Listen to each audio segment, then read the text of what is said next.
The broadcast is now starting. All attendees are in listen-only mode.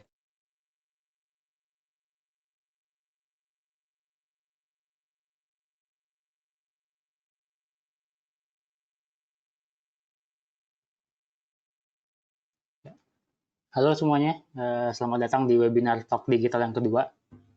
Bersama saya kali ini William. Jadi hari ini saya bakal share tentang dasar-dasar pengukuran digital marketing.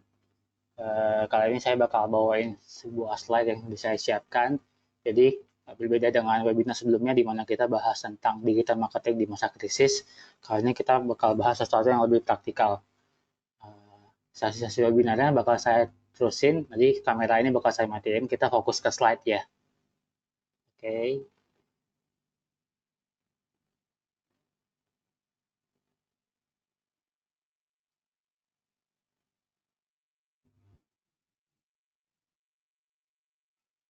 Oke, sekali lagi selamat datang buat semuanya ke webinar Talk Digital yang kedua, dasar-dasar pengukuran digital marketing. Webinar ini kita buat supaya teman-teman bisa tetap belajar, tetap bergerak di masa pandemi ini, supaya kita tetap produktif dan lebih paham tentang perkembangan di marketing, terutama dalam topik kali ini, dasar-dasar pengukuran digital marketing. Kita masuk dulu ke background saya sebentar saja. Bentar nih saya harus tutup dulu. Oke. Jadi, nama saya William Jakfar, kalian bisa panggil saya William.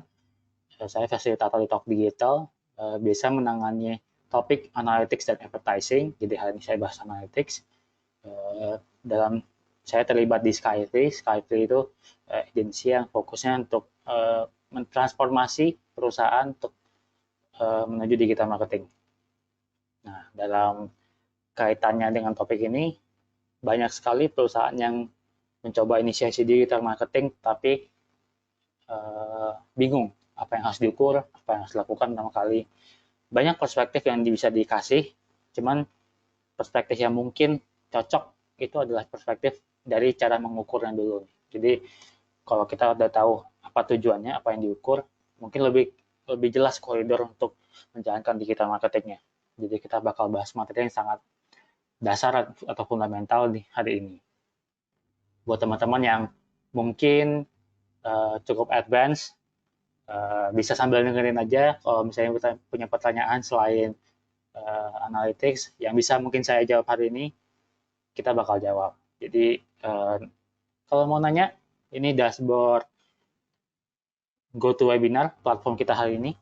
Kalau mau ngajuin pertanyaan di sini, di yang tanda tanya. Kalau mau baca pengumuman di situ, di bawahnya yang ada chat. Jadi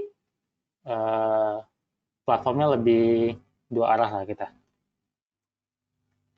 Slide webinar kali ini berbeda dengan sebelumnya, kita sediain PDF. Kali ini kita mau taruh semua slide-nya di platform kita yang baru namanya Dex. Dex ini tempat kita untuk taruh semua slide-slide workshop kita yang biasanya kita kasih di workshop offline, kita kasih di online. Jadi teman-teman bisa belajar, tinggal buka aja, platformnya gratis untuk belajar slide-slide digital marketing. Kita udah siapin belasan slide yang bisa dipelajari. Salah satunya yang kita bakal bahas hari ini, yaitu memahami pengukuran, mengenal funnel, pengukuran di sosial media, dan website. Jadi, empat slide itu yang dimasukin.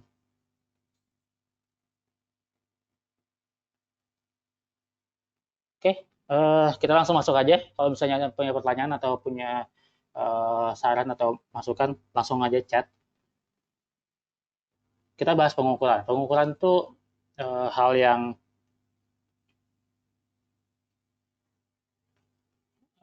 sorry, kita lihat suara dulu ya. Suaranya ada nggak ya?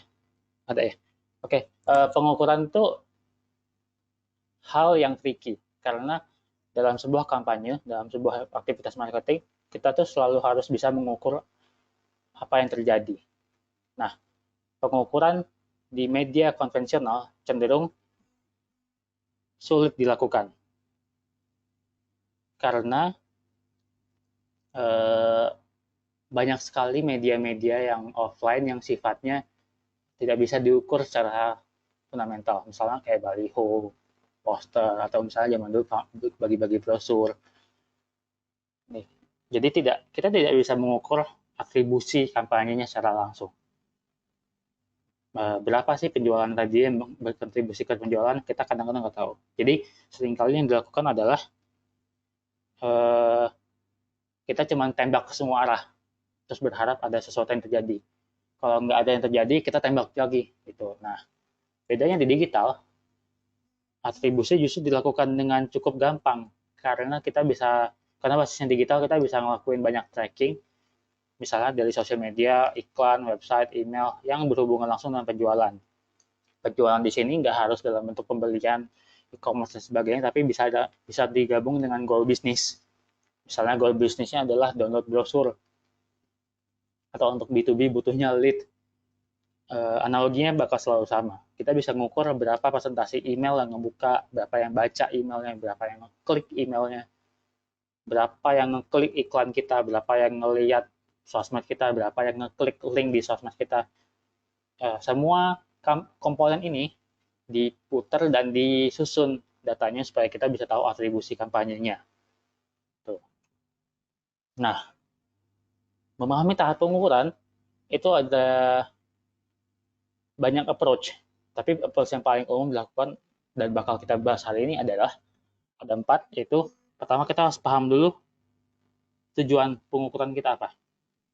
Jadi tujuan pengukuran tuh apa yang mau diukur dan tujuannya apa. Terus KPI, target, dan metode. Gitu. Jadi pertama di tujuan itu menentukan sekali koridor pengukuran kita yang paling awal, paling dasar. KPI itu apa yang diukur, target itu berapa yang diukur,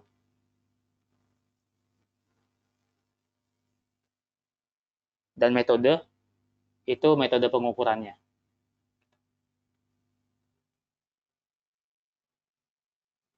Sebentar, saya ngecek ada suara nggak ya?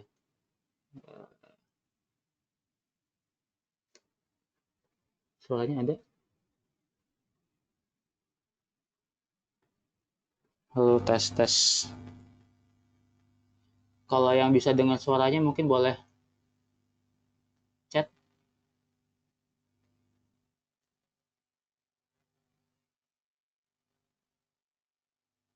Sebentar ya. Halo, halo, halo. Ya, suaranya udah balik ya. Tadi sempat error. Ya, kita lanjut ya. Oke. Sorry ya teman-teman, kita tadi sempat skip sebentar. Saya ulangi lagi ya. Jadi pengukuran media konvensional itu cenderung sulit dilakukan. Karena kita bermain dengan banyak sekali channel dan biasanya atribusi ke penjualannya sulit ditentukan atau bahkan diukur. Jadi biasanya kita cuma sebar brosur, iklan TV, radio, bagian sampel, tapi kita nggak tahu nih mana yang berkontribusi ke penjualan secara langsung. Bedanya di media digital, itu kita bisa ngukur. Di, misalnya berapa yang buka email, berapa yang datang ke website, berapa yang ngeklik iklan, berapa yang ngelihat iklan, berapa yang dari sosial media, dan dia ngeklik link pembelian kita. Dan di sini penjualan juga tidak harus diartikan sebagai pembelian produk, tapi tergantung dari model bisnis dan perusahaannya masing-masing. Kalau model bisnisnya butuhnya lead, goalnya lead gitu. Poin yang perlu ditekankan di sini adalah keuntungan kita dalam digital, kita bisa ngukur semuanya. Nah, tahapannya ada 4. Tujuan, KPI, target, dan metode. Tujuan itu menentukan koridor secara garis besar apa yang mau diukur.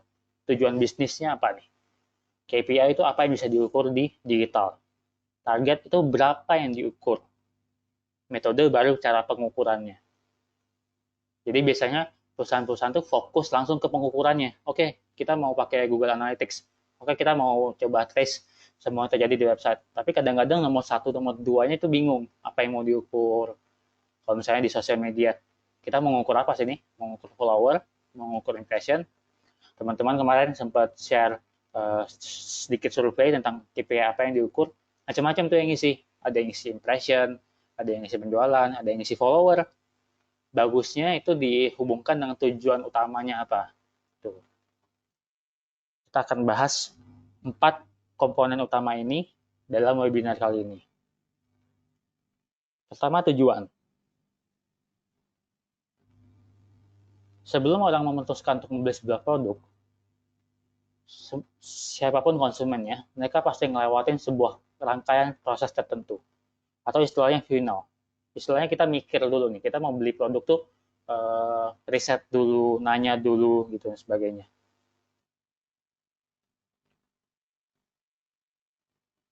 Jadi di sini ada awareness, consideration, dan conversion.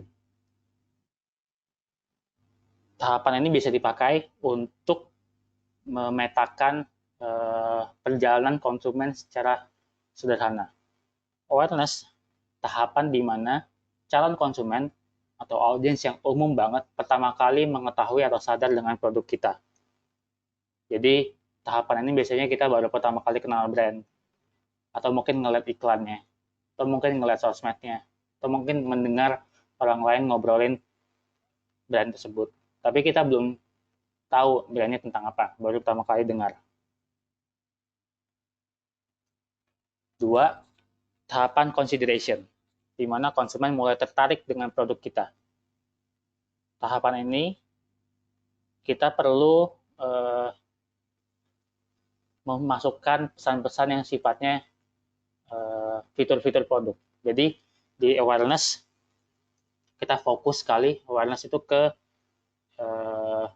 kalau dari sisi konsumen itu baru kenal kita, consideration itu baru tertarik. Jadi dia baru explore produk kita. Dari sisi brand kita mau baru ngasih tahu fitur-fitur dan sebagainya. Kalau conversion itu tahap di mana konsumen sudah memutuskan untuk melakukan pembelian. Jadi di tahap ini konsumen sudah siap beli, tapi biasanya semua brand kan pengennya langsung ke conversion, tapi tidak ingat bahwa tahapan awareness dan consideration-nya perlu dibangun. Tuh, jadi kita perlu banyak sekali orang yang tahu brand kita, tertarik, baru beli. Bentuknya segitiga kebalik karena orang yang aware pasti jauh lebih banyak dibanding orang yang tertarik, dan orang yang tertarik pasti jauh lebih banyak dibanding orang yang beli. Jadi di sini tahapan customer journey-nya, final marketing-nya itu dipakai untuk memetakan perjalanan konsumen secara sangat sederhana ya. Nah, tahap awareness itu seperti ini contohnya. Misalnya ini ada orang ngelihat HP baru, sekarang tuh lagi banyak banget brand-brand yang ngeluarin HP baru, kita baru sadar nih, oh ada smartphone baru. Tahap consideration, kita mulai mikir, aku butuh smartphone baru nih, tapi butuh nggak ya? Tapi sekarang kan lagi zaman-zamannya ini, masa pandemi kan kita harus nyimpen duit misalnya dan sebagainya, tapi bingung dan sebagainya. Tapi di tahap bingung ini kan, di tahap-tahap dimana kita bukan cuma pengen tahu doang, tapi sudah mempertimbangkan, consideration gitu. Conversion, ya kalau udah ada diskon kita mau beli, tapi di tahap ini kita udah siap. Kalau masih di tahap bingung, kita dikasih diskon, belum tentu pengen beli tuh. Kadang-kadang kita nggak pengen beli juga malah ujung-ujungnya. Gitu. Jadi di digital marketing atau marketing secara sederhana, kita harus bisa mengukur tahapan dari awareness, consideration, dan conversion untuk semua konsumen. Tahapan ini tuh terpecah di banyak sekali channel digital kalau di digital marketing. Nah, digital marketing kadang-kadang diartikan sebagai kampanye. Digital market kita harus mengukur kampanye atau marketing karena kita nggak bisa kelola apa yang kita nggak ukur. Ini ada ilustrasi toko X yang kurang lebih berusaha menggambarkan apa yang terjadi saat kita melakukan pengukuran. Ini kurang lebih yang kita dapatkan di tadi, funnel. Cuman dalam prakteknya, funnel itu nggak segampang itu, nggak segitiga terbalik kayak gitu. Di sebuah toko misalnya tujuan akhirnya melakukan pembelian. Tapi audiens itu beda-beda. Nggak semua orang kenal, tertarik, langsung beli. Ada yang hanya lewat doang. Ada yang tertarik masuk. Ada yang melihat produk. Ada yang mencoba produk. ada yang melakukan pembelian. Jadi tahapannya nggak cuma 3, tapi kadang-kadang 5, kadang-kadang 7, kadang-kadang 10. Nah, kita harus kategorisasi nih tahapan-tahapan itu mana yang termasuk di bagian mana gitu. Mungkin di sini hanya lewat atau tertarik masuk itu awareness. Kita udah tahu nih produknya. Mencoba produk, lihat produk itu consideration, pembelian itu conversion. Tapi di bisnis teman-teman sendiri masing-masing beda-beda nih. Nah, tahapannya yang berusaha diukur. Tapi biasanya ini kan kondisi di mana kejadiannya tuh menyenangkan, semuanya linear. Jadi udah masuk, ngeliat, nyoba, langsung beli. Pada kenyataannya kan nggak kayak gitu. Pada kenyataannya mungkin ada orang lihat produk, terus nggak jadi beli. Jadi dalam kasus ini, kampanye marketing yang kita bakal ukur akan membantu konsumen dalam perjalanan menuju pembelian. Tuh. Ada yang hanya lewat, kita kasih campaign, tertarik masuk, kita kasih campaign lagi, melihat produk, kita kasih campaign lagi, dia cobain produknya, kita kasih campaign lagi, baru beli. Jadi di sini total ada 4 campaign yang dibutuhkan untuk memindahkan orang yang hanya lewat untuk melakukan pembelian. Jadi campaign marketing yang kita akan ukur itu tujuannya memindahkan orang dari funnel atas ke bawah. Kalau tadi segitiganya kebalik. Jadi semakin banyak orang yang tahu tokonya, berarti semakin banyak orang yang tertarik dan semakin banyak orang yang beli. Kurang lebih kayak gitu. Nah, analitik atau dasar-dasar pengukuran harus didasari oleh apa yang mau kita lakukan di sebuah pengukurannya, campaign-nya mau ngapain nih? Mau fokus ke bikin orang tertarik masuk, bikin orang ngelihat produk, atau ngelakuin pembelian, atau semuanya? Gitu. Kalau semuanya kita harus ukur semuanya, berdasarkan objektif masing-masing. Efektivitas kampanye di kasus ini dihitung berdasarkan jumlah orang yang lewat, jumlah orang yang tertarik masuk, jumlah orang yang ngelihat produk, jumlah orang yang mencoba produk, jumlah orang yang membeli produk. Gitu. Ini kasusnya toko biasa lah ya, toko di mall. Kalau misalnya kasusnya di website, kita bisa ubah istilahnya, tapi analoginya masih sama. Jumlah orang yang lewat bisa aja jumlah orang yang melihat iklan kita. Jadi cuma lihat doang iklan kita atau lihat sosmed kita doang. Jumlah orang yang tertarik masuk, jumlah orang yang kalau di digital yang sudah masuk ke website kita jadi visitor. Jumlah orang yang melihat produk itu jumlah orang yang melihat kalau di website halaman produk kita. Kadang-kadang masuk ke website belum tentu ngelihat halaman produk. Bisa aja dia ngelihat halaman yang lain. Kalau mencoba produk, mungkin di sini melihat informasinya atau mungkin nyoba add to cart supaya nanti bisa check out gitu. Jumlah orang yang membeli produk di sini conversion. Kalau di sini pembelian di digital dan di toko di mall kurang lebih sama. Jadi biasanya kita harus pahami dulu nih tujuan kampanye kita tuh apa. Baru dipetakan ke goal-goal kecil yang membantu ke arah sana. Nah, itu tujuannya berusaha kita ukur di pengukuran digital marketing. Pengukuran yang tepat akan membantu kita mengidentifikasi apa yang terjadi di seluruh proses marketing kita. Jadi, semua proses marketing kita tuh idealnya punya satu tujuan yang sama. Atau misalnya kayak tadi, membuat orang semakin banyak beli. Atau tujuan-tujuan lainnya yang teman-teman bisa terka sendiri ya.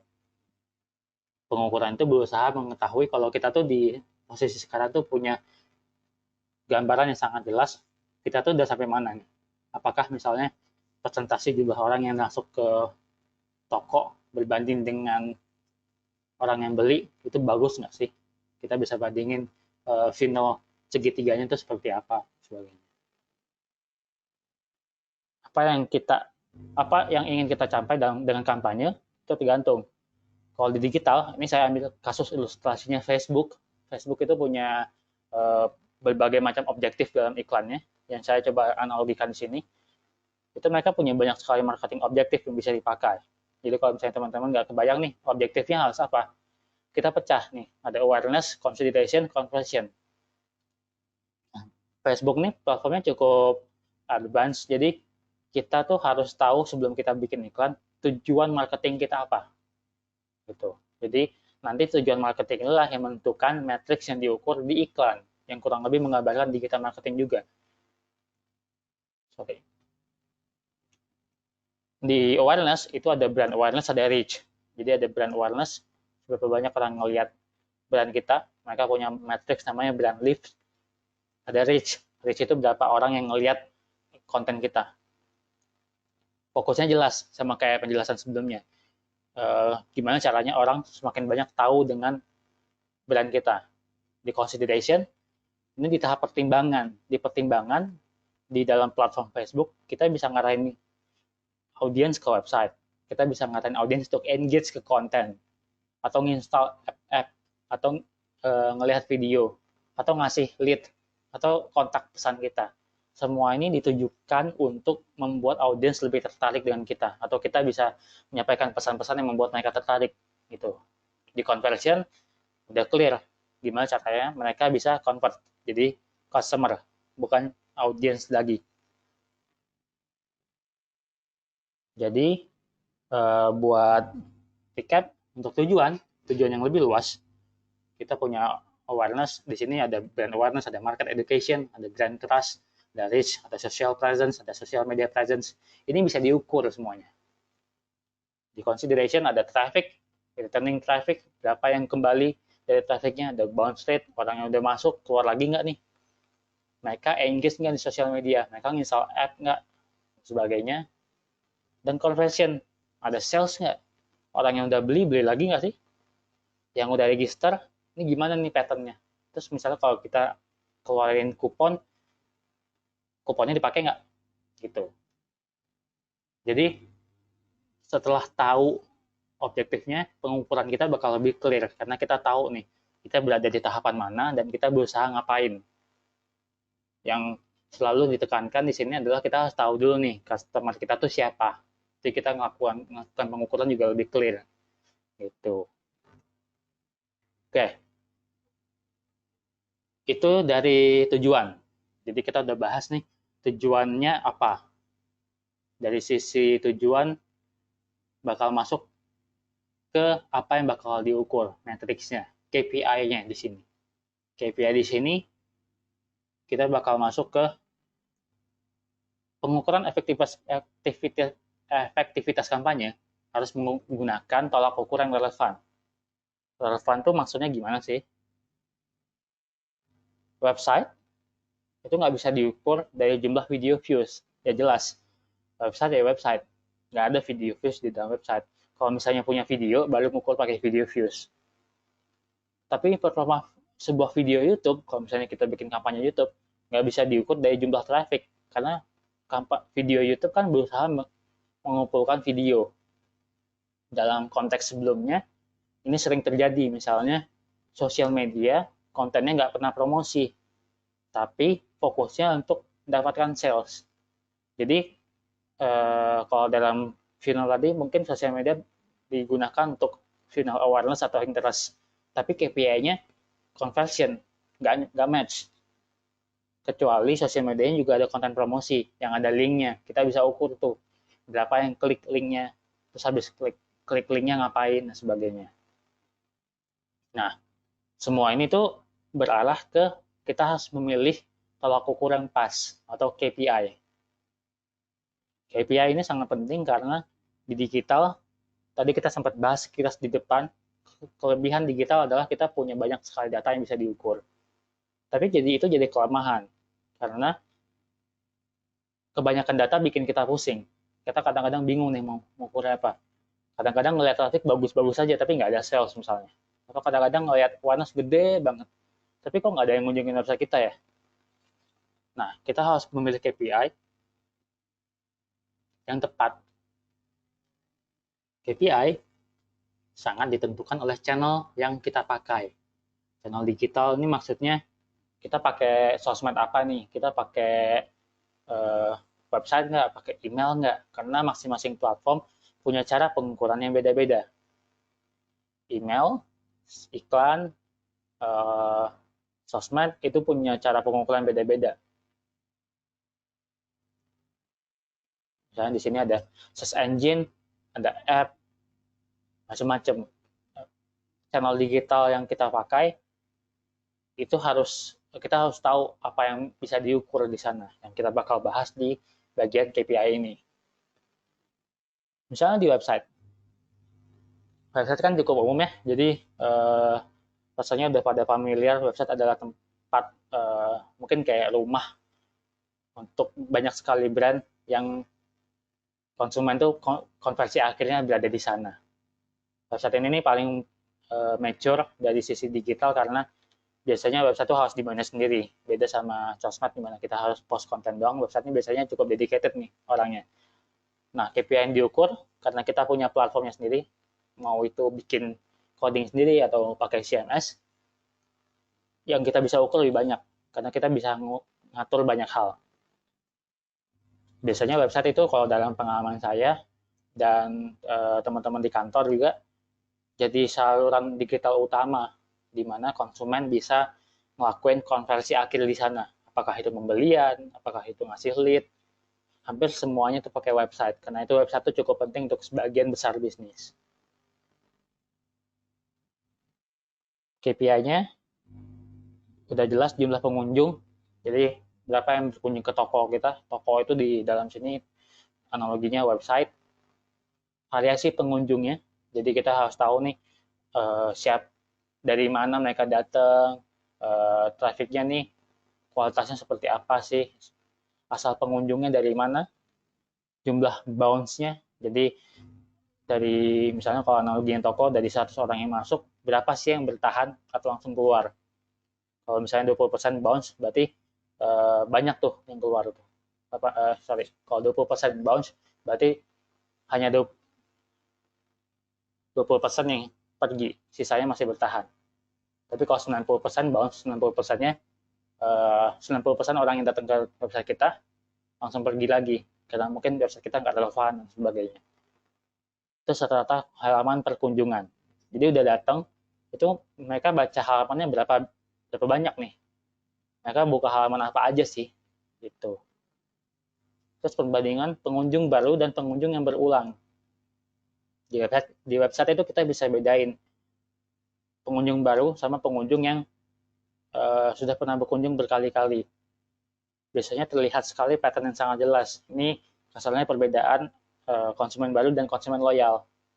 Yang loyal, yang sudah pernah berkunjung, biasanya berkunjungnya tuh lebih lama dan halaman yang dilihat tuh lebih banyak. Gitu. Kalau yang baru biasanya halaman dilihat tuh predictable, itu doang. Jadi gabungan ini semua itu bakal membuat kita tahu apa yang mau diukur di website. Di media sosial ini salah satu yang populer ya. Kalau sekarang kita banyak pakai media sosial buat bikin konten. Media sosial ini salah satu yang paling sedikit kita bisa ukur sebenarnya kalau di digital, tergantung dari platform sosial medianya. Ada sosial media kayak Facebook tuh banyak banget yang kita bisa ukur, Instagram tuh lumayan dikit, LinkedIn tuh dikit banget, tapi sosial media karena emang bukan punya kita pakainya gratis, jadi kita hanya bisa ngikutin apa yang bisa diukur oleh sosial media masing-masing. Di sini yang dibahas itu matriks-matriks umum yang ada di semua sosmed. Gitu. Biasanya sosial media ini punya fungsi yang beda-beda nih buat banyak sekali brand. Ada yang fokusnya buat jadi saluran promosi. Misalnya industri real estate tuh banyak banget pakai sosial media buat promo rumah dan sebagainya. Tapi industri telekomunikasi banyak pakai sosmed buat sarana customer service. Jadi beda-beda nih. Tapi biasanya benang merahnya adalah kita bisa berhubungan langsung dengan audiens. Karena audiens paling banyak pakai sosmed. Kalau ke website, effort dulu nih. Kita perlu ngetik dulu lah. KPI yang bisa diukur, jumlah pengikut atau follower. Follower berapa? Follower bakal nentuin berapa organic reach yang kita dapatkan. Sorry. Bentar. Rata-rata jumlah dilihat per post. Jadi reach-nya. Follower yang banyak biasanya menentukan reach yang cukup banyak juga. Jadi rata-rata jumlah yang ngeliat post kita makin banyak. Terus rata-rata jumlah interaksi atau engagement. Biasanya di sosmed itu di breakdown lagi per campaign. Jadi di sosmed itu tuh kita bisa ngukur juga nih rata-rata jumlah dilihat per post kampanye A. Terus engagement kampanye A itu berapa? Compare dengan kampanye B, kampanye C, kampanye D. Jadi misalnya kita punya konten khusus buat bahas tentang masker. Satu lagi bahas tentang promosi produk. Satu lagi bahas tentang charity. Nah, itu bisa dibandingin tuh. Biasanya ada perbedaan. Email salah satu channel yang kalau di saya dan teman-teman di kantor paling banyak dipakai karena email tuh cukup efektif kalau kita manage dengan tepat. Email tuh bentuk saluran digital yang paling tua, jadi udah ada lama banget dan sampai sekarang tuh masih efektif bahkan sebagai identitas digital diri sendiri. Jadi kalau misalnya kita bikin akun Facebook, Instagram, atau apapun, biasanya kan butuh email tuh, karena email tuh dianggap sebagai jati diri kita. Makanya email untuk sebagian orang yang kerja menggunakan email, kayak di korporat gitu, wajib tuh dibuka. Kalau mungkin yang teman-teman yang nggak terlalu familiar dengan email, mungkin jarang buka email. Tapi biasanya komunikasi via email, kalau kita tuh penyampaian tepat, bisa sangat efektif. Dan bedanya sama yang lain, kalau website itu sifatnya kita mendorong audiens masuk, sosial media juga. Kalau email tuh audiensnya bisa langsung komunikasi sama kita, karena sifatnya langsung dua arah. Jadi kita buka email, mereka bisa langsung balas gitu. Nah, key performance indicator atau KPI-nya itu jumlah pelanggan, atau di sini mungkin biasa normalnya disebut subscriber. Jadi berapa sih subscriber yang kita miliki? Subscriber email itu mirip dengan follower sosial media mungkin kalau analoginya ya. Jadi berapa captive audience yang bisa kita kirim emailnya. Tentunya di sini kita harus secara etis mengumpulkan jumlah subscribernya. Nggak boleh pakai spam lah. Karena biasanya kalau orang nyoba email marketing pakai spam, itu gagal tuh. Karena kita mengirimkan pesan yang nggak relevan. Setelah itu, jumlah email yang dibuka. Jadi dari tadi kita lihat emailnya berapa, terus kita kirim. Kita bisa ngukur nih sebenarnya berapa email yang dibuka oleh audiens. Jadi kalau kita ngirim email ke 5.000 subscriber, misalnya 10% buka, berarti 500 orang baca email kita. Terus jumlah kliknya. Kalau kita punya link di email, kita bisa lihat nih berapa yang klik link emailnya. Biasanya email tuh sangat disarankan ada link di dalam teks emailnya, supaya kita bisa tahu nih interaksinya orang baca atau enggak. Karena bisa aja orang cuma buka doang tapi nggak baca. Kalau misalnya mereka ngeklik, mereka pasti baca. Nah, 3 ini yang paling penting untuk diukur di email. Jadi kita bisa mengukur langsung sampai ke orang yang ngeklik email kita. Tapi pengukuran ini biasanya harus, kita nggak bisa pakai Gmail ngirimnya. Kita harus pakai software email marketing khusus. Kayak MailChimp atau Campaign Monitor, kita bisa pakai itu. Kalau kita pakai software Gmail biasa, kadang-kadang kita nggak bisa ngukur nih email dibuka atau jumlah kliknya, kecuali pakai plugin tambahan. Gitu. Oke, iklan.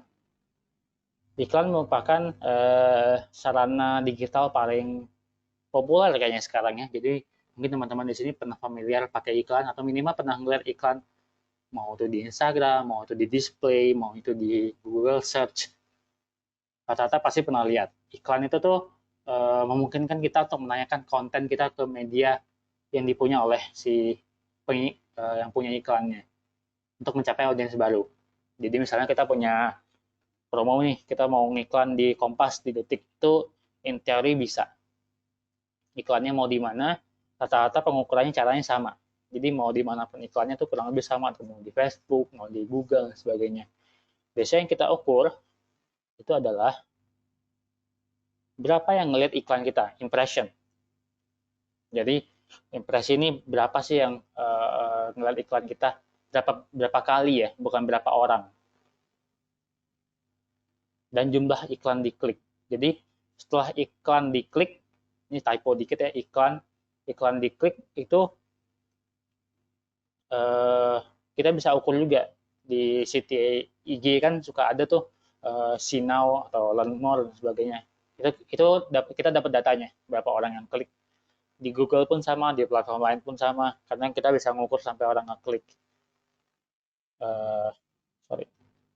Nah, si iklan ini biasanya digabungkan sama iklan, sosmed, dan sebagainya. Tadi itu digabungkan sama website biasanya, karena tujuan akhirnya tuh ke website. Jadi kita bisa ngukur nih, dari iklan ke website itu berapa sih, dari kliknya iklan ke website itu berapa, dari kliknya sosmed ke website itu berapa, dari kliknya email ke website itu berapa. Gitu. Mesin pencari, search engine. Search engine ini merupakan alat utama kita untuk mencari informasi di internet. Di Indonesia paling populer Google. Kita semua hampir pakai Google tiap hari untuk mencari apapun. Apalagi zaman sekarang kita haus informasi. Kita perlu informasi sebanyak-banyaknya untuk cari tahu apa yang terjadi, kapan masa ini beres, dan sebagainya. Nah, di search engine ini cukup tricky karena ini cara untuk optimasi search engine itu ada dua cara. Pertama, metode organiknya, namanya SEO, Search Engine Optimization. Kedua, metode berbayar yang namanya SEM, Search Engine Marketing. Untuk KPI yang kita bisa ukur, di sini ada ranking dan posisi website. Jadi di Google itu kita bisa tahu nih ranking kita tuh berapa sih di satu keyword, posisi kita tuh di mana. Page rank itu tuh matriks yang dipunya oleh Google, menandakan berapa sih performa kita dari 1 sampai 100 untuk SEO. Otoritas domain juga sama, jumlah halaman yang terindeks itu kita harus mengukur tuh dari sisi halaman, berapa sih halaman yang terindeks oleh Google gitu.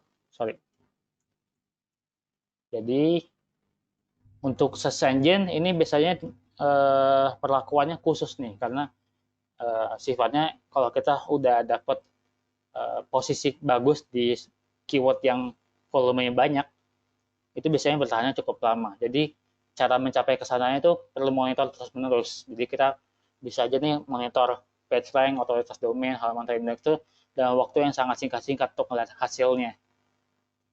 Tapi udah sekali dapat, biasanya langsung pindah ke keyword lain gitu. Nanti baru dimonitor secara keseluruhan lagi. Nah, ini ada app. App ini approach yang baru populer mungkin sekitar 10 tahun belakangan ini. Jadi cara untuk perusahaan atau brand bisa berhubungan langsung dengan audiens dengan cara mendownload app-nya. Kita banyak lihat effort ini di e-commerce atau on-demand app dan sebagainya.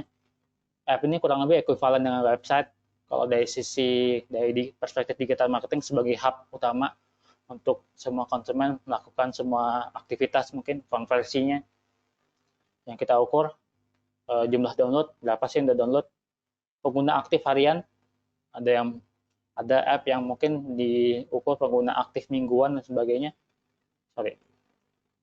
Dan app ini kita juga bisa mengukur lebih dalam seperti aktivitas di dalamnya.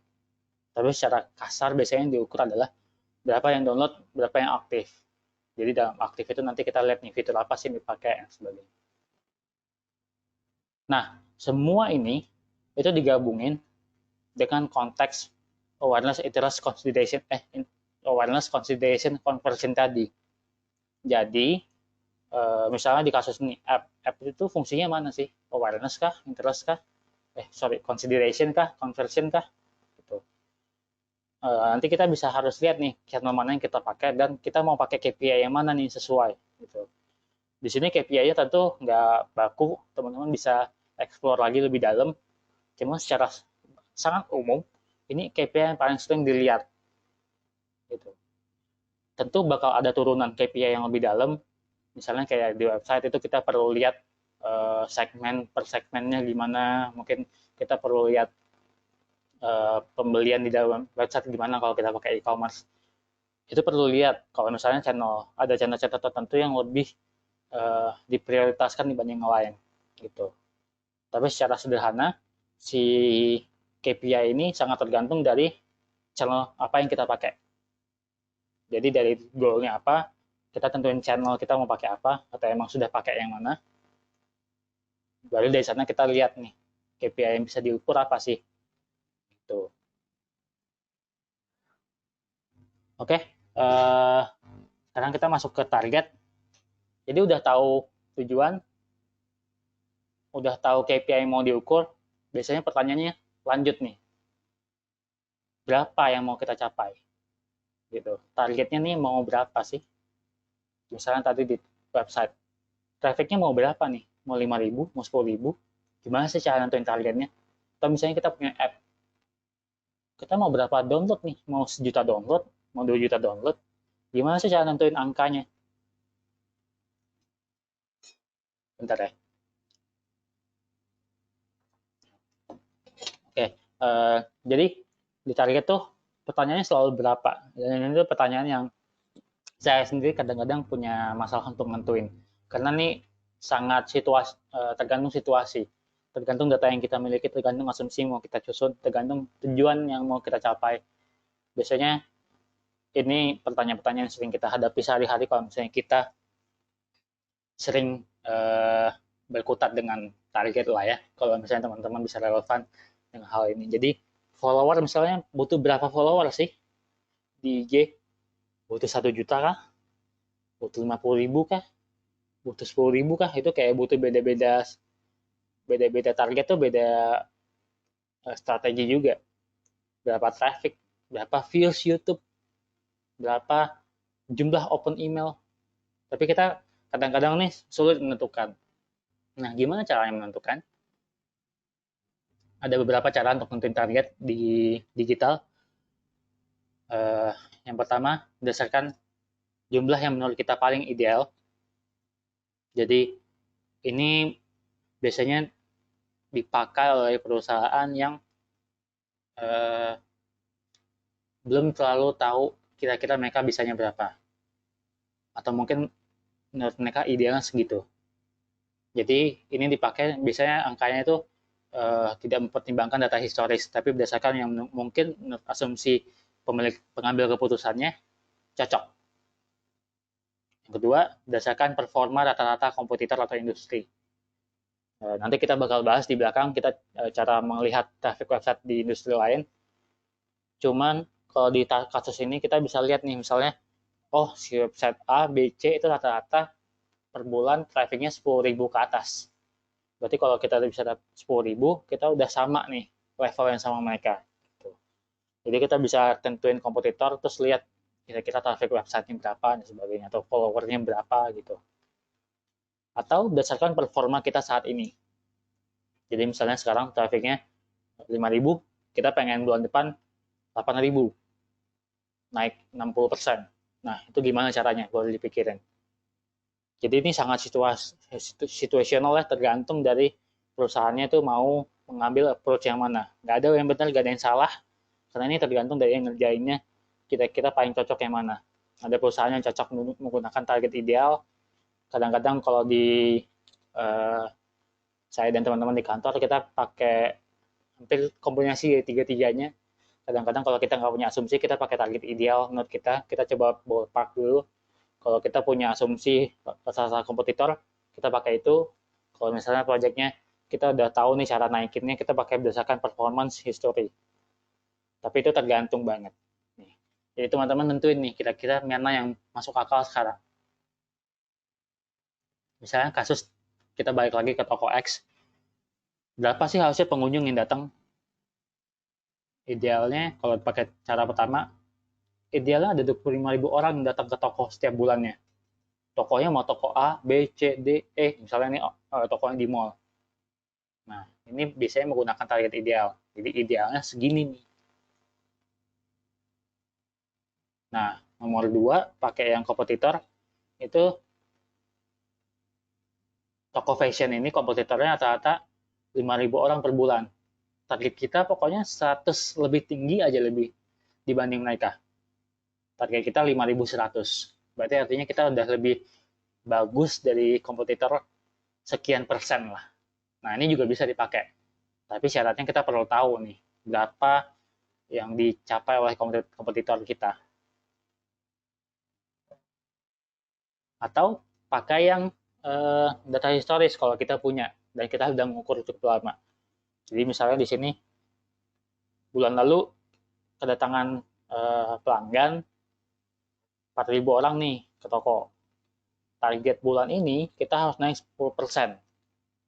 Jadi gimana nih caranya? Misalnya kalau di digital kita bisa ngukur nih, iklan tuh menghasilkan kontribusi 40%, email 20%, search engine sekian persen.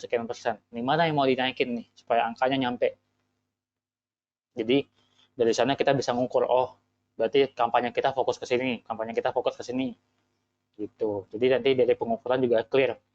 Kita ngukur apa nih? Misalnya kalau di sini ngukurnya kedatangan pelanggan di toko, atau misalnya kalau di digital pengunjung website, follower dan sebagainya, gitu. Nah, hal ini tuh berlaku di semua saluran yang tadi kita sempat bahas. Jadi di email sama, website sama, nentuin eh, nentuin semuanya tuh bisa pakai 3 cara menentukan target yang tadi. Oke, masuk ke yang nomor 4. Setelah kita tahu nih, pertama kita nentuin tujuannya apa, awareness, consideration, conversion. Kedua, kita nentuin KPI-nya mau apa yang mau kita ukur dalam masing-masing channel digital. Ketiga, kita mengukur berapa targetnya. Jadi udah tahu KPI, tahu berapa yang mau diukur. Nah, kita sekarang harus tahu nih cara mengukurnya gimana. Gitu. Jadi jangan sampai kita bilang, oke, kita mengukur orang yang datang dari IG tapi download app terus dia beli. Bisa nggak ngukurnya? Kalau nggak bisa, jangan dimasukin dulu. Nanti malah kebingungan dengan cara mengukur, terus yang lain nggak diukur. Gitu. Jadi metode pengukuran tuh juga nggak kalah pentingnya. Walaupun kita tetap harus tahu tujuannya apa. Dua cara melakukan pengukuran. Pertama internal, kedua eksternal. Jadi internal biasanya perbandingannya sumber datanya data populasi yang kita miliki sendiri, mau itu pakai tool eksternal pihak ketiga atau misalnya kita install tool, tapi biasanya datanya data internal jadi cukup akurat. Kalau eksternal datanya data sampling, jadi perkiraan. Akurasi internal pasti 100% karena kita dapatnya dari internal langsung. Kalau akurasi eksternal tergantung kualitas samplingnya. Kita harus lihat dulu platformnya apa. Instalasi ini relatif rumit karena kita biasanya kalau misalnya ambil contoh kasus di website, tool paling populer itu Google Analytics. Instalasi sederhananya cukup gampang. Cuma pasang script doang, tapi itu by default cuma bisa ngukur halaman yang dilihat. Jadi kalau misalnya kita mau lihat nih dari halaman ini tuh berapa sih yang add to cart, itu beda lagi instalasinya dan relatif lebih rumit dibanding instalasi biasa gitu. Jadi buat internal tuh karena kita fokusnya mau kedalaman data, kalau misalnya mau ngukur yang lebih dalam, lebih canggih lah, itu biasanya ada instalasi tambahan. Kalau eksternal relatif mudah. Biasanya kalau tool eksternal itu kita tinggal masukin domainnya atau misalnya sosial medianya langsung muncul. Data kompetitor biasanya tergantung nih. Kadang-kadang yang internal tuh nggak ada atau terbatas. Kayak Google Analytics, mereka punya data komparasi per industri, per negara. Tapi nggak semuanya available, jadi terbatas. Kalau di sini eksternal biasanya kompetitornya ada, karena semuanya kan dia bikin samplingnya.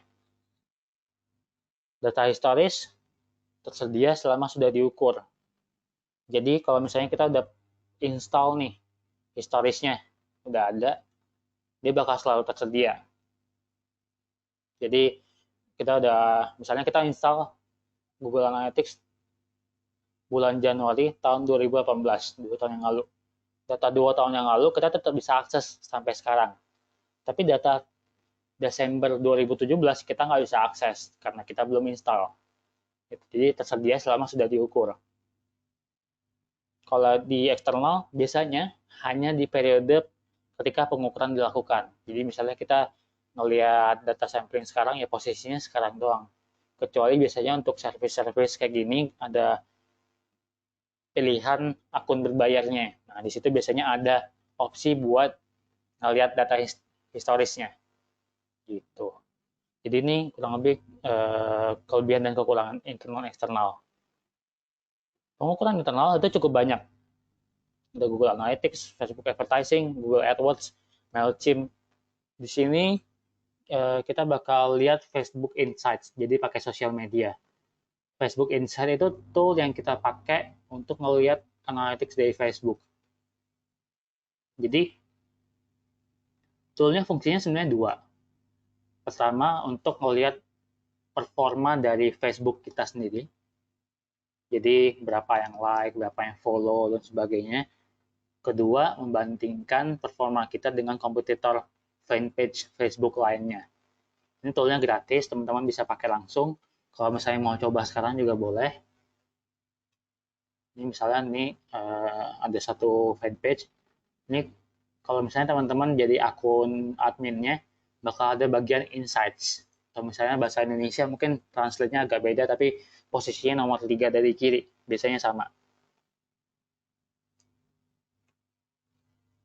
Oke, terus klik insight yang muncul. Nah, di sini uh, ada jarak waktu yang bisa diukur. Jadi itu ada di lingkaran di atas ada last 7 days. Terus ada ringkasan matrix nih. Ini kita bisa lihat nih. Jadi 7 hari terakhir itu berapa likes-nya, berapa reach-nya, berapa followers-nya, dan sebagainya. Nah, ke bawah dikit, kita bisa add pages. Add pages nih, kita bisa bandingin kompetitor kita, fanpage kita dengan kompetitor untuk jadiin pembanding. Jadi ini di bagian page to watch. Jadi di bagian overview, ke bawah dikit ada add pages, terus kita masukin nih isi fanpage-nya. Misalnya di sini ada, kita masukin maksimal 5 fanpage. Gitu. Jadi kita bisa lihat insight-nya nih, misalnya di sini kelihatan total page likes-nya berapa, engagement minggu ini tuh berapa sih, berapa post yang dikeluarin minggu ini. Jadi itu bakal sangat memberikan insight apa yang sudah dilakukan untuk menambal performa Facebook kita.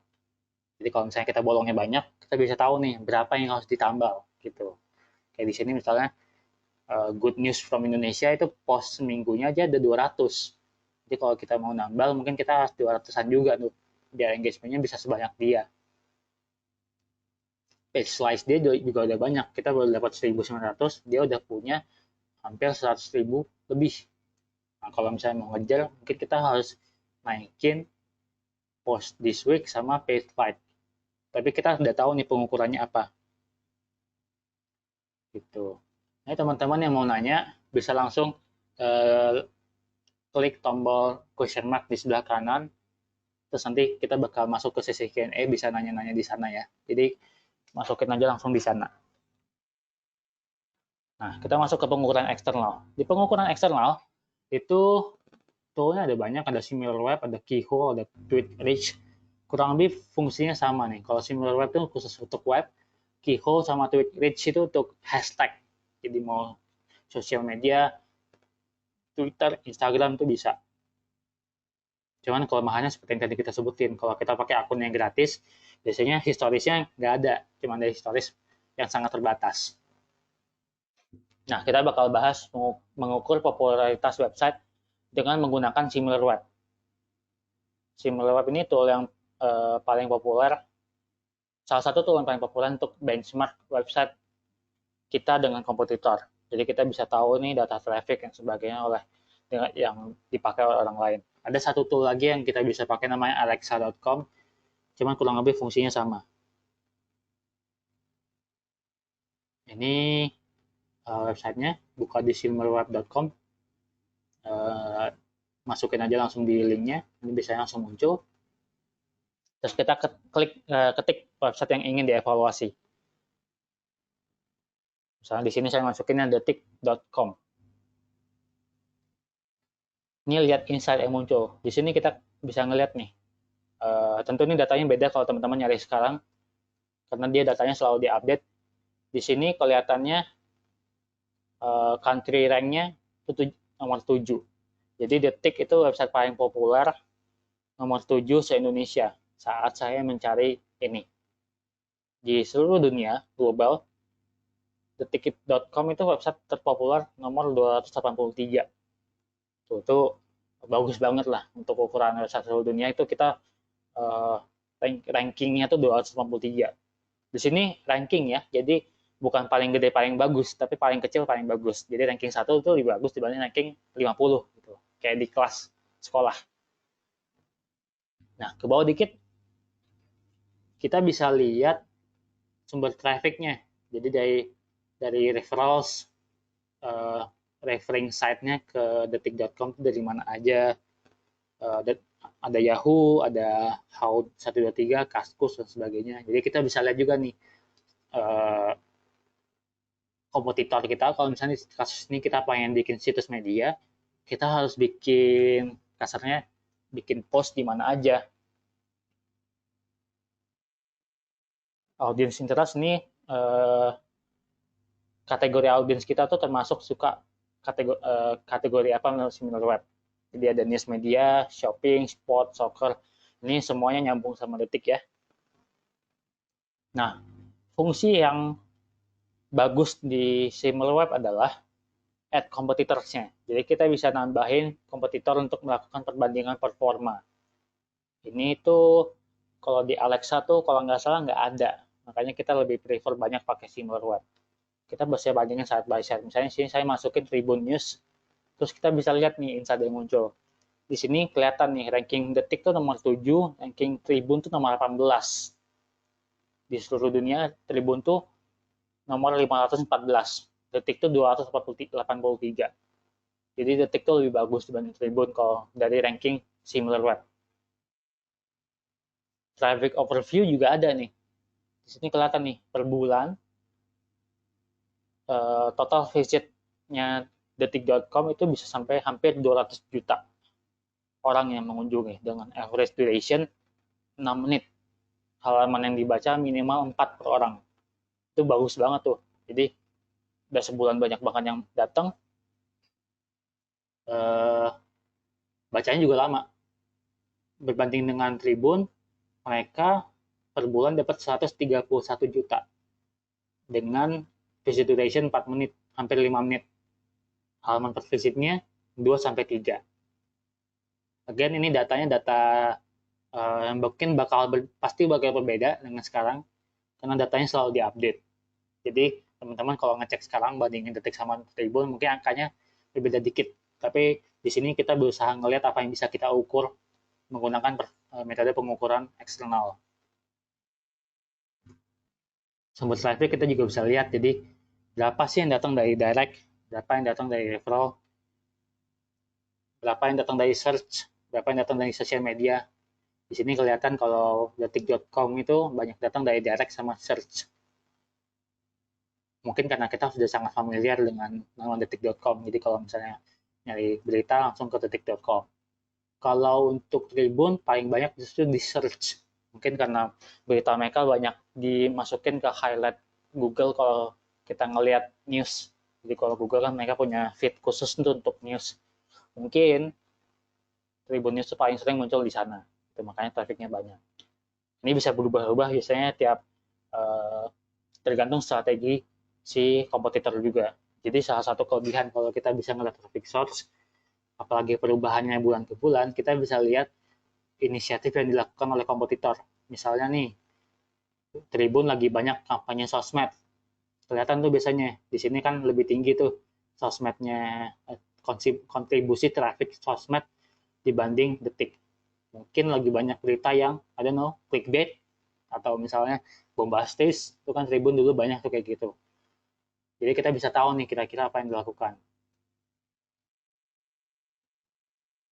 Nah, ini untuk recap, kalau di sini kita bisa bandingin kesimpulannya, Detik itu mendapat mayoritas traffic dari direct, tapi kalau Tribun itu justru dari search engine. Oke, kurang lebih gitu aja dari sisi pengukuran, dasar-dasar pengukuran. Jadi sebelum kita masuk ke sesi Q&A, saya bakal recap sangat sekilas. Mungkin buat teman-teman yang baru join atau telat join di sesi-sesi awal, tadi kita udah bahas 4 tahapan untuk melakukan pengukuran digital marketing. Pertama, itu adalah tujuan pengukurannya apa. Jadi kita mengukur itu tujuan kampanye kita apa nih, tujuan effort marketing kita apa. Apakah fokusnya awareness, consideration, atau conversion. Dari sana, awareness itu awareness seperti apa sih, consolidation itu seperti apa sih, diterjemahkan ke channel dan KPI-nya apa. Jadi kita pakai apa aja nih, misalnya kita pakai website, kita pakai email, kita lihat nih apa sih yang bisa diukur di platform itu. Nah, setelah kita tahu apa yang bisa diukur, kita tentukan berapa targetnya. Karena di sini bahas pengukuran, target itu tadi kita bahas ada 3 cara mengukur target. Berdasarkan idealnya berapa, berdasarkan benchmark ke kompetitor atau industri, berdasarkan yang ketiga, performa historical. Jadi selama ini kita berapa, kita bisa improve mungkin 10%, 20% dari sana. Mungkin konsepnya kayak Kaizen di Jepang, jadi continuous improvement gitu. Setelah kita pilih nih mau pakai targetnya berapa, baru kita tentuin nih cara mengukurnya gimana. Jadi kita udah bahas ada 2 cara pengukuran di digital, pertama internal, kedua eksternal. Internal kelebihannya datanya biasanya lebih akurat karena eksternal pakai sampling, tapi di internal itu kita bakal ketemu kompleksitas instalasi. Kalau misalnya di eksternal kita nggak ketemu itu, karena biasanya langsung masukin. Kayak tadi kita coba simulasi mempertunjukkan SimilarWeb. SimilarWebnya cuma masukin domain doang beres. Kalau kita install Google Analytics, kadang-kadang setengah jam juga kalau nggak ngerti caranya nggak beres-beres tuh. Gitu. Jadi tujuan, KPI, target, dan metode. 4 tahap ini nentuin dasar pengukuran digital marketing. Oke, materinya kurang lebih segitu. Kita masuk ke sesi Q&A sebentar ya. Oke, saya coba buka lagi. Oke, saya coba lihat pertanyaannya ya. Suaranya hilang.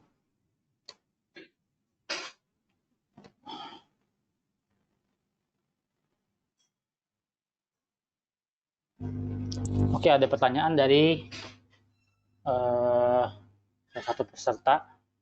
Kalau di industri F&B, apakah perlu membuat website sebagai tempat untuk conversion? Terima kasih. Saya coba jawab ya. Kalau di F&B sekarang tuh approach-nya jarang yang pakai website sebenarnya. Jadi kalau kita berusaha lihat, banyak yang pakai website buat menunjukkan menu dan reservasi. Tapi approach paling umum adalah pakai Google My Business. Itu kalau misalnya kita nyari website, muncul alamatnya dan sebagainya. Itu lebih umum sih, terutama kalau F&B-nya itu kita bisa pesan langsung di sana.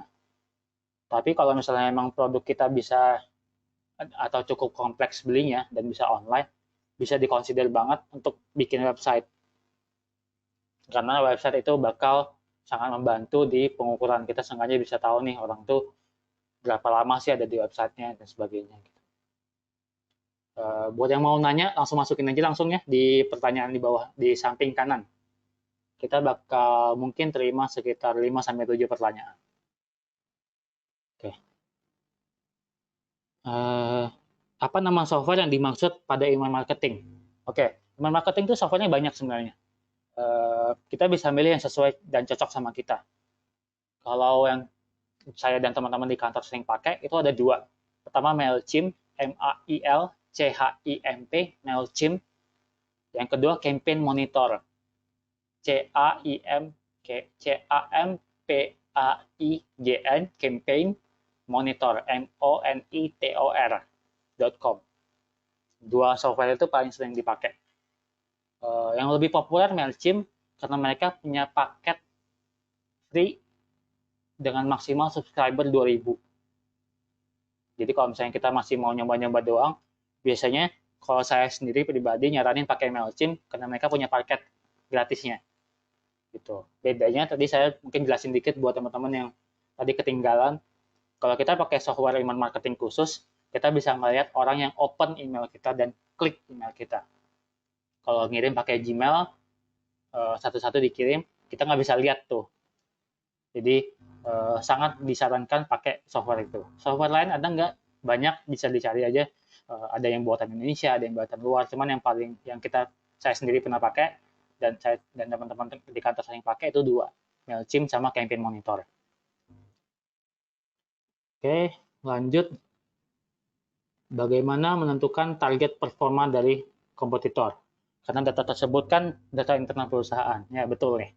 Jadi kalau target performa dari kompetitor, biasanya nggak semuanya kita bisa tahu.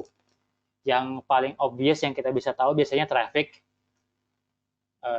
follower, engagement rate. Kalau conversion rate kita nggak bisa tahu. Kita biasanya nebak-nebak doang, gitu. Jadi kita bisa, tapi itu udah cukup kalau menurut saya. Jadi traffic itu sudah menggambarkan cukup banyak hal. Apalagi kalau tadi kita pakai similar web, kita bisa sedikit banyak tahu aktivitas marketing yang dilakukan. Gitu. Setelah target kita tercapai, hal apa lagi yang bisa kita lakukan ya? Ini pertanyaan yang normatif nih. Kalau kita udah capai target, biasanya balik lagi tadi ke pengukuran 3 targetnya. Cuman biasanya metode yang dipakai itu metode ketiga. Kalau kita udah capai target, kita bisa ngelakuin continuous improvement, atau kita bisa pakai metode kedua, tapi kita ganti kompetitor kita. Jadi misalnya kita punya kasus klien nih, kita set 5 kompetitor. Oke, udah lewat semua nih, kita udah juara 1. Gimana caranya? Ya kasarnya kayak pindah sekolah. Kita ganti ke sekolah yang lebih beken. Kompetitornya dinaikin kelasnya. Nah, itu kan lebih susah lagi tuh. Jadi kita ngulang lagi dari nol, kita optimasi lagi gitu. Jadi kalau misalnya kita targetnya tercapai, bukan berarti kerjaannya beres, berarti kita harus naik level juga gitu. Dan biasanya yang penting juga kita harus monitor pergerakan kompetitor lain. Karena kan monitoring kompetitor itu kan bukan dengan asumsi cuman kita doang yang gerak. Kompetitor lain kan juga menjalankan digital marketing. Jadi kita harus tahu juga nih kalau kita naik tuh yang lain ada yang lain naik juga nggak? Ada nggak sih rising star baru yang berusaha mengambil posisi kita misalnya? Gitu. Terus email sebagai media yang efektif itu ditentukan oleh faktor-faktor apa saja ya? Apakah konten dan jenis campaign yang di-blast kepada target user akan berpengaruh? By case, saya justru kesulitan berkomunikasi dengan user melalui email karena open rate-nya jelek dan konversi juga jauh dari ekspektasi.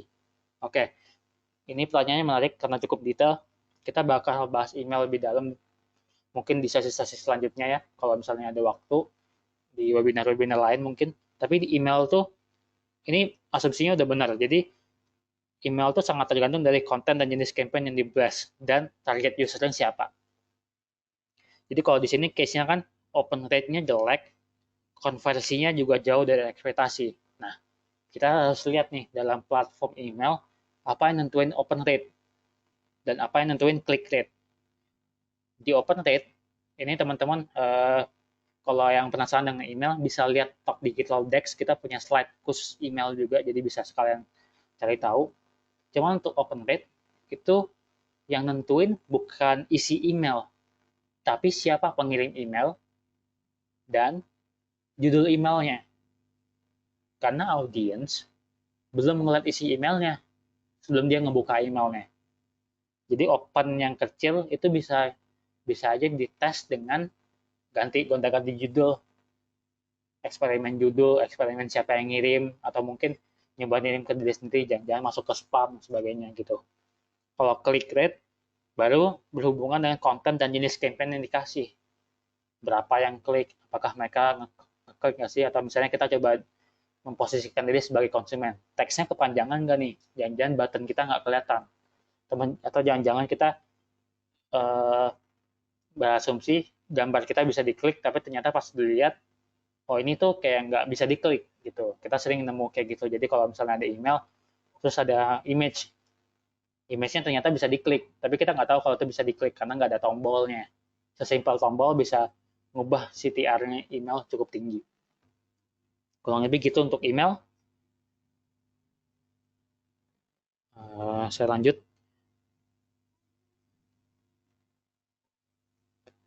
Bagaimana meningkatkan posisi website kita di search engine? Kalau search engine tadi kita sempat bahas, jadi KPI-KPI yang kita bisa ukur ada page rank, ada halaman yang kita bisa indeks. Pertama kali yang kita bisa harus lakukan adalah audit dulu website kita. Jadi kita tuh sudah punya posisi di website di keyword mana aja dan keyword mana yang kita ingin capai. Jadi biasanya setelah kita audit website kita coba keyword research. Jadi riset keywordnya dulu, keyword mana yang dicapai. Biasanya kita baru optimasi website kita berdasarkan keyword yang pengen kita capai.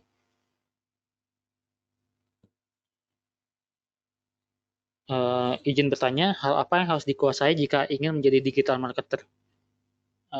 Ini pertanyaannya sulit ya. Untuk menjadi digital marketer, saya coba angkat frameworknya Talk Digital. Di Talk Digital kita punya framework untuk jadi digital marketer itu bukan hanya harus tahu skill. Tadi coba saya framework Talk Digital. Saya bisa tunjukin ya.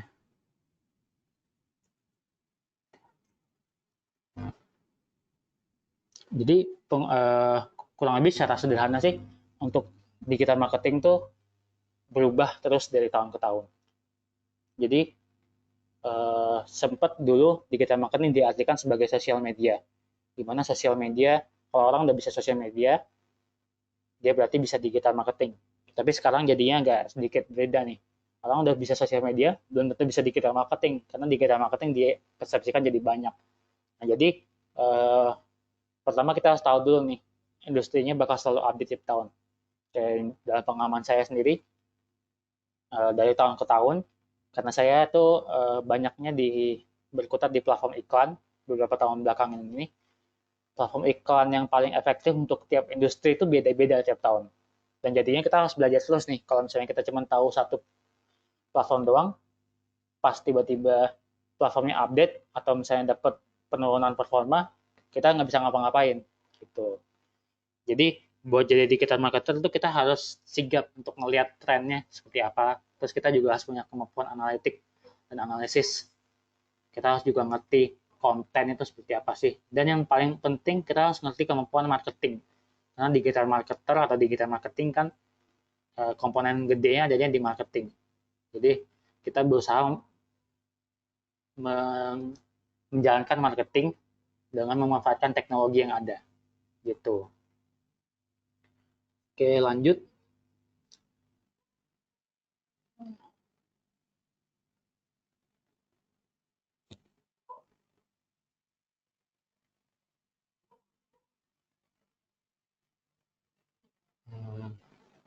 Pengukuran KPI sosial media suatu bisnis lebih efektif page view per profile visit dan impression. Ntar saya coba baca ya. Untuk pengukuran KPI sosial media suatu bisnis lebih efektif page view atau profile visit dan impression, tetapi jumlah follower masih relatif sedikit atau total follower. Kalau misalnya followernya masih sangat sedikit, dihubungkan ke follower. Tapi kalau dalam pengalaman saya, profile visit itu berbanding lurus dengan kenaikan follower. Jadi ini saya asumsikan di Instagram ya. Kalau di Instagram tuh kita nggak ada iklan khusus buat ningkatin follower. Jadi kita nggak bisa jadiin kita nggak bisa ngeluarin budget untuk naikin follower. Kita bisa beli follower, tapi biasanya itu followernya kualitasnya nggak bagus. Dan jadinya cuma ada angka doang. Nggak ada impact ke reach. Nah, yang bisa kita lakukan adalah ningkatin jumlah orang yang visit profile supaya mereka tertarik dengan feed kita dan follow gitu. Jadi pengukuran KPI sosial medianya saya rasa sih dua-duanya harus diukur. Jadi kita nggak milih salah satu nih. Kita nggak milih profile visit atau follower, kita pilih dua-duanya untuk melihat korelasinya seperti apa. Untuk bisa ini ada pertanyaan lain yang menarik. Untuk bisa tahu tren yang lagi populer di Korea Selatan atau negara lain, apakah ada tools-nya? Oke. Kalau di digital kita bisa pakai untuk mencari tren, kita bisa pakai tool namanya Google Trend. trends.google.com. Itu kita bisa pakai untuk mencari tahu topik-topik yang lagi populer. Kalau di kasus ini produk yang lagi populer, mungkin kita bisa ngelihat, kalau saya mungkin bakal riset platform e-commerce yang populer di sana, terus saya lihat apa yang lagi populer di sana. Kalau untuk tool yang langsung straightforward, rasanya sampai sekarang belum ada sih. Ada pertanyaan lain nih, bagaimana cara mempelajari Pixel FB dan cara menggunakan Facebook Analytics? Pixel FB dan menggunakan Facebook Analytics ya. Oke, ini tuh buat teman-teman yang tidak familiar, Facebook Analytics itu mirip dengan Google Analytics. Jadi ini tool Facebook di mana kita tuh bisa ngeliat visit website dan sebagainya gitu. Jadi anggaplah nih kita bisa mengukur website kita tapi versi pengukuran Facebook yang sangat berorientasi ke iklan. Gimana cara mempelajarinya? Pixel FB dan cara menggunakan Facebook Analytics. Facebook itu punya platform akademinya namanya Facebook Blueprint. Di sini Mas Hamdan bisa coba buka Facebook Blueprint untuk belajar tentang Facebook Pixel. Mereka dokumentasinya cukup lengkap dan Facebook Blueprint itu punya platform e-learningnya juga. Jadi saya bisa saranin untuk masuk ke platform officialnya. Banyak sih video-video YouTube-nya, bisa juga masuk langsung ke sana, jadi cara bikin Facebook Pixel seperti apa dan sebagainya gitu.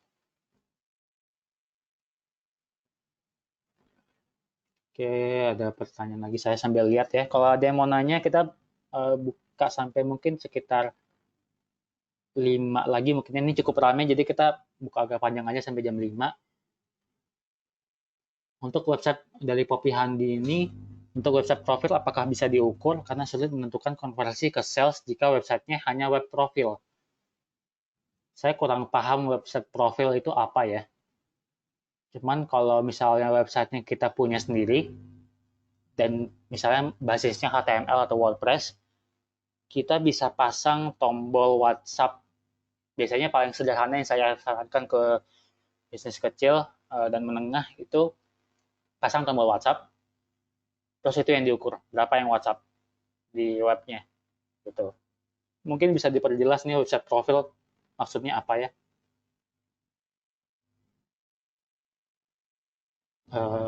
Ada pertanyaan dari Louie, buat yang mau baru banget bisnis online, channel penjualan apa yang terbaik untuk bisa jualan?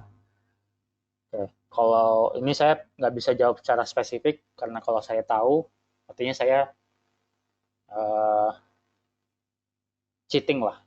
Saya nggak tahu channel yang terbaik untuk penjualan apa, tapi kita bisa lalu tes ya, kita bisa nentuin audiens kita ada di mana.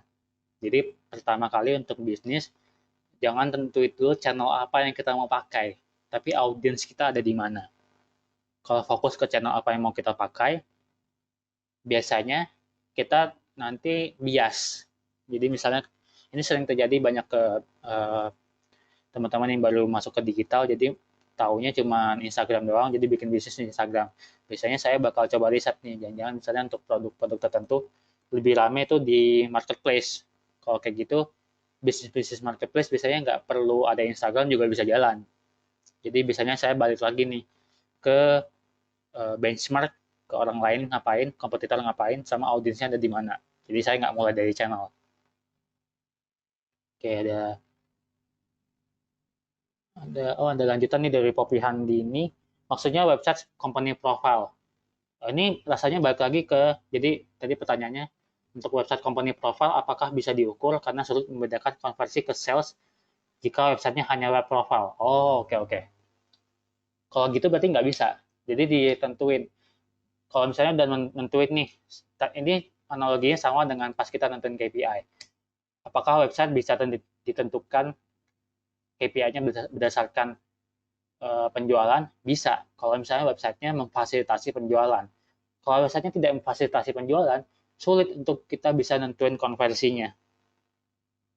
Gitu. Karena di kasus ini kan kalau misalnya cuma company profile, kecuali kita punya form. Orang disuruh ngisi form untuk nanya-nanya, atau misalnya ada tombol WhatsApp, atau tombol telepon. Nah, itu mungkin kita bisa ukur. Tapi kalau emang tidak ada fitur konversi, tapi disuruh ngukur konversi, ya pasti nggak bisa sih. Bukan sulit. Oke, ini ada pertanyaan dari Wandoko. Bagaimana sih cara menentukan KPI ideal untuk industri F&B? Selama ini kita menggunakan conversion rate, sales. Ada beberapa target sales yang kita jalankan, diantaranya sales digital pembelian online, kemudian aplikasi Gojek, Traveloka Eats, Fave Apps, dan GoFood. Apakah ideal jika traffic offline ke store masuk ke KPI kita? Rasanya di awal, ini saya kurang familiar dengan platform-platformnya, jadi saya nggak tahu metrics apa yang bisa diukur di aplikasi GoFood, Fave Apps, Traveloka Eats, dan sebagainya. Tapi mungkin bisa disusun funnel-nya seperti yang tadi kita sempat bahas di awal, awareness, consideration, conversion. Apakah ideal traffic offline masuk ke KPI kita? Mungkin ideal, mungkin enggak. Sangat tergantung. Jadi kita punya klien yang kampanye online dan offline itu digabungkan. Tapi kita juga punya klien di mana kampanye offline-nya dipisah, karena emang beda banget. Idealnya sih, kalau saran saya bakal coba ukur dalam beberapa bulan terakhir, apakah ada korelasi antara penambahan traffic offline ke online atau traffic online ke offline. Kalau misalnya ada korelasinya atau saya rasa datanya layak diukur, saya bakal ukur. Gitu. Jadi di kasus sekarang, kalau misalnya nggak terlalu ribet untuk mengukurnya atau metode pengukurannya cukup kebayang caranya, rasanya diukur aja dulu dan nanti ditentukan. Kalau misalnya kita udah mengukur selama beberapa bulan, nggak punya value nih, udah dibuang aja dulu. Oke, pertanyaan kedua terakhir ya, kita bakal tutup bentar lagi di jam 5. Dari Hana, saat membaca hasil analytics dari suatu ads atau website performance, hal apa saja yang seharusnya menjadi penting untuk diperhatikan? Kadang banyak banget hasil yang ditampilkan, tapi saya sering bingung mana yang penting untuk dijadikan pertimbangan. Oke, ini rasanya masalah semua orang yang masuk ke ads, karena advertising, terutama Facebook, Google, itu cukup lengkap tapi membingungkan. Kita bisa masuk, kalau saya itu di awal harus bikin beberapa custom report khusus untuk masing-masing objective ads per klien. Gitu. Caranya gimana? Tentuin dulu nih objektifnya apa. Kalau misalnya objektifnya traffic, yang kita lihat adalah mengacu ke funnel, berapa yang impressionnya, berapa CPC-nya, berapa traffic-nya gitu. Dan kalau bisa mungkin setelah traffic dia ngapain. Jadi tetap kita berusaha membuat segitiga terbalik funnel marketing itu di dalam report yang kita lihat di ads-nya. Kurang lebih gitu. Kalau misalnya bingung, rasanya bisa googling ads report untuk klik, untuk traffic, atau kayak di Facebook dan Google mereka punya berbagai macam report untuk berbagai macam fungsi. Biasanya saya coba combine matrix-matrix yang dirasa cocok untuk digabungkan. Oke, terus mungkin ini pertanyaan terakhir.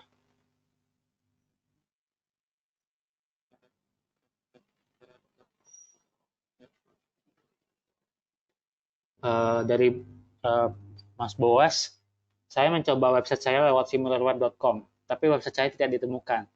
Tertulis seperti ini. It appears that we are not on the same page. Itu bisa jadi dua problem, mungkin SimilarWeb-nya lagi gangguan, atau website kita trafficnya terlalu kecil untuk bisa masuk ke samplingnya SimilarWeb.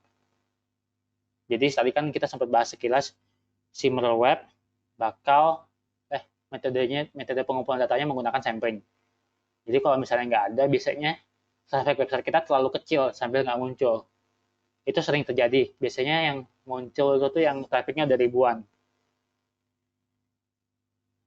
Jadi kalau misalnya trafficnya masih ratusan atau misalnya website yang baru bikin, jarang banget bisa langsung muncul sih. Dan kalau misalnya nggak muncul, nggak apa-apa. Yang penting kita bisa lihat kompetitor lain. Kalau misalnya kompetitor lain nggak muncul, mungkin website bukan channel yang tepat gitu. Atau jadi bisa compare ke channel lain. Oke, kurang lebih gitu. Ini cukup lama juga saya udah ngomong. Semoga memuaskannya jawabannya. Tadi kita udah cukup lama nih, udah hampir 25 menit untuk bahas Q&A. Buat pertanyaan yang masih bisa, yang pengen dijawab, kita bisa masukin, nanti kita bakal coba jawab di kesempatan yang lain. Atau kalau misalnya teman-teman masih punya pertanyaan lain, kita di Talk Digital punya platform Q&A, jadi bisa masuk ke talkdigital.com/Q&A. Kita bakal coba jawab semua pertanyaan yang dimasukkan. Kurang lebih gitu.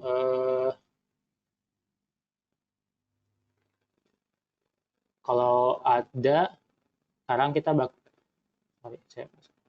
semua slide yang ada di sini bakal kita masukkan ke dalam platform belajar digital kita yang baru, namanya talkdigital.com/dex.